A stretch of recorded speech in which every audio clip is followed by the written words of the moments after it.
The second day of the practices I did at the National and then Primary School, where I was on the afternoon shift, where I was 50 students, 8 boys and 7 girls, in 6th grade B. Bueno, ahora hablaremos un poco sobre el contexto de mi escuela. Primero nos englobaremos en toda la escuela y posteriormente en mi aula que me tocó o que se me asignó. En general todos los salones estaban bien, cada aula contaba con sus mesas para los alumnos, estaban en buen estado, sus sillas, el escritorio para el maestro, cada aula tenía su pizarrón, tenía ventilación también, las ventanas estaban en buen estado, la puerta por igual. Había pues 2 lockers, uno del turno, perdón, de la mañana y uno pues de la tarde. Y pues como ya te los mencioné, yo estaba de la tarde.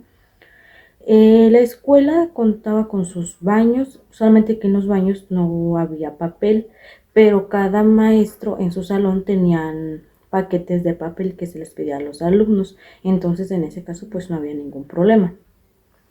Sí había una biblioteca, pero no era a nuestra disposición, sino la del turno matutino. Nosotros no teníamos acceso a esta. La tiendita de la escuela estaba bien, nada más que había como un desbalance en los alimentos que se les vendían. Sí se les vendía comida, pues platillos a los alumnos y había unos especiales para los maestros que tenían como más porciones. También en esto variaba los precios, pero se vendía muy poca fruta y mucho dulce como churros, golosinas, cocas. Bueno, hablando ahora un poco sobre el contexto de mi aula, en general todo estaba bien.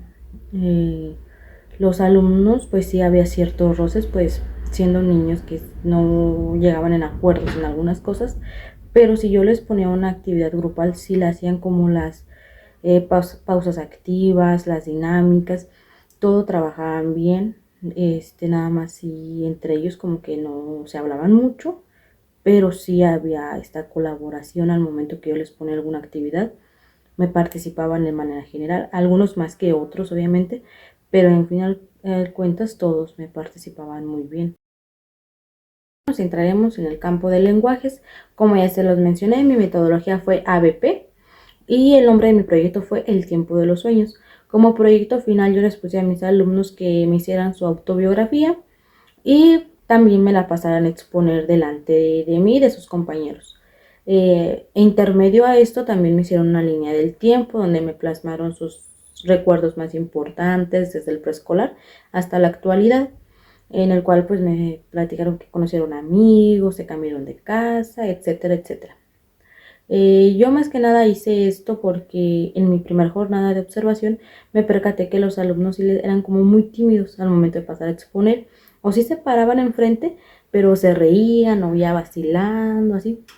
Pero se entiende, pues son niños, pero pues ya de sexto grado, o sea, ya tienen que tener como un poquito más de madurez o comportamiento al saber exponer o un poquito más de fluidez. Entonces yo más que nada hice estos trabajos para poder ayudarles a mejorar esta parte de ellos. Algo que también debo de mencionar en este campo de lenguajes es de que sí tuve las actividades permanentes de comprensión lectora y de ortografía, ya que pues sí tenían un poquito mala redacción y muchas faltas ortográficas, pero sí hubo estas actividades, también les leía cuentos y ya les hacía preguntas y muchas veces me las respondían muy bien o muy asertivas la mayoría de los alumnos. Bueno, ahora nos centraremos en el campo de saberes y pensamiento científico. Como ya antes mencionado, yo utilicé la metodología STEAM y el nombre de mi proyecto fue El poder de la alimentación. Como proyecto final, los alumnos me hicieron unos platillos con pura fruta formando figuras. Unos me formaron una casa y los otros una tortuga. Iba a ser un proyecto de 3 equipos, pero desafortunadamente ese día faltaron muchísimos alumnos y ya solamente pudimos hacer 2, que fue la casa y la tortuga. Utilizaron sandía, manzana, entre otras frutas. Y pues sí les quedó muy bueno, la verdad. Me sorprendió la creatividad de algunos que utilizaron hasta y llevaron la fruta en forma redonda, otros así en cuadritos, triangulitos para darles una mejor forma al objeto o al animal que se les había tocado. Bueno, para concluir, en general, en el campo de lenguajes, como era en mi rúbrica, creo que sí los alumnos cumplieron con el propósito de esto, que fue acomodar cronológicamente sus recuerdos, lo que a ellos les había hecho muy importante, y sí supieron redactar tal cual sus cosas en la autobiografía, no de la mejor manera, pero sí tuvieron un gran avance. De igual manera, en el campo de STEAM, como lo mencionaba en mi rúbrica, los alumnos sí supieron clasificar los alimentos saludables y los no saludables y sí tener como un balance dentro de estos. También se aplicaron las actividades permanentes como las operaciones mentales. Yo les preguntaba hacia al azar cuánto es tanto por tanto o tanto más tanto y me lo respondían algunos asertivamente y algunos no. Las operaciones mentales, pero esas ya las plasmaban en su cuaderno el puro resultado y tenían un libro de matemáticas aparte de los que se les asigna.